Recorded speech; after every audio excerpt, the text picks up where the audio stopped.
Welcome to ImagineDads. I'm Akira, and in this video, I want to share some tips on how to calm a crying baby. But first, let's roll intro.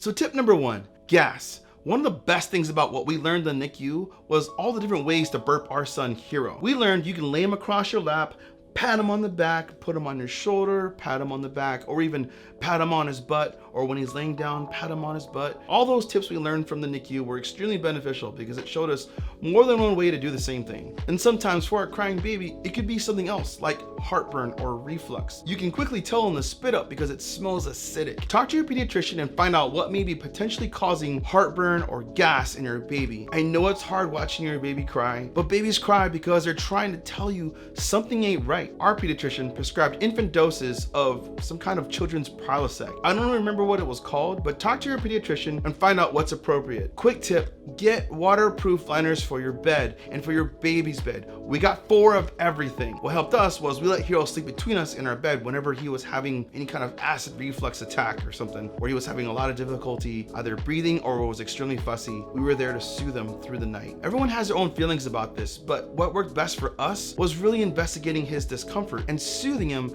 as he needed in those moments. So tip number 2, mom's food intake. We learned real fast how quick mom's food intake could affect Hero.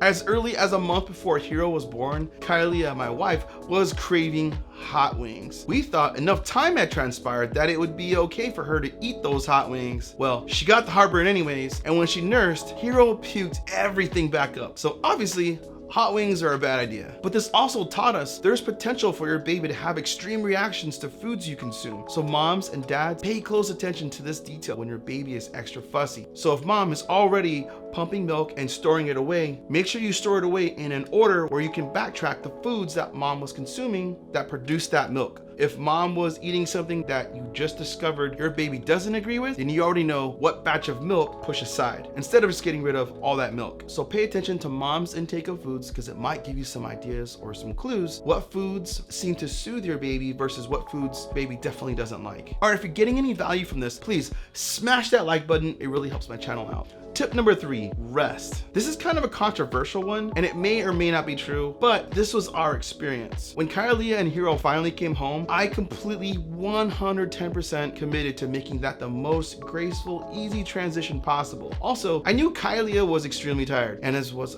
I, but she was still recovering from her cesarean surgery. So new dads out there, something to consider. Imagine your level of tired plus carrying the baby for 7 to 9 months, plus giving birth, plus a cesarean surgery. It's not like a doctor is removing a splinter. The doctor is performing some extremely invasive surgery. The mother of your child is your level of tired plus all of that on top. So I told my wife I would take care of Hero for all the night feedings so she could sleep. On the surface, it seemed nice, but what ended up happening was when Kylie woke up to nurse Hero, he was extremely fussy. We went to the pediatrician, and after all of the tests they had done, they finally came to the conclusion Kylie stopped producing as much milk as she was when she was in the hospital with Hero. We found out in her case, these long periods of sleeping beyond that 3-hour mark was affecting her to the point of she was naturally backing off her milk supply because her body was learning it didn't need to produce it every 3 hours. Quick disclaimer, every mom is different in how they are experiencing this. This is merely our experience we went through and just something to consider. So moms, you might not be producing as much milk as you think. So if your baby is still fussy after a feeding, have another small reserve serving on standby and see if it helps to soothe your crying baby. Maybe your baby's just still hungry. Remember dads, these kids are the champions of gains. They grow exponentially, so maintaining a regimented feeding schedule and a quantifiable portion controlled amount will be extremely beneficial to helping you soothe your baby's hangry patterns. And of course, if your baby didn't get enough sleep the night before or missed a nap, be ready for the fussiness. I mean, it makes sense, right? When we as adults don't get enough sleep, imagine what it feels like if you don't get enough sleep, you're hungry and you can't speak, or you have heartburn and you can't tell anyone, or you're in some kind of discomfort and you don't even know the words to express that. A baby can only cry and cry until you learn what those cries mean. I'm sure you already know so much about your baby than you even give yourself credit for. So keep listening and learning your baby's cries.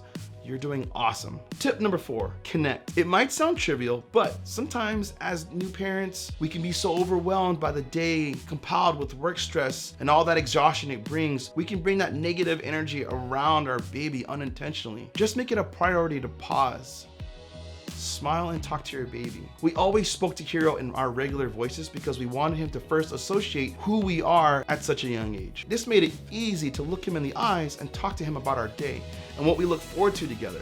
Everyone has their parent-baby voice, and we reserved that for books so he would know when we were reading to him. That worked out well for us because when Hero would cry, he wouldn't hear mom and dad in their baby voices. He would hear us in our normal voices, and that helped him to associate who we were, and he knew help was nearby. I hope these tips and insights give you some ideas, and if there's anything you have to share, please comment below. I would love to learn more. I highly encourage all my friends out there, if your baby is still crying, please reach out to your pediatrician and inquire about some of those talking points I just discussed. I hope you find your solutions quick so that you all get the rest you deserve. Moms and dads, you're doing amazing. Let's all keep encouraging each other. All right, if you made it to the end of this video, I just want to say thank you so much for watching. I appreciate you. Please give the video a thumbs up. If you're new to the channel, please subscribe and turn on post notifications because I drop one new video every week and you don't want to miss it. To everyone out there, love as much as you can, love as great as you can. I'll catch you in the next one. Peace. And I always be right.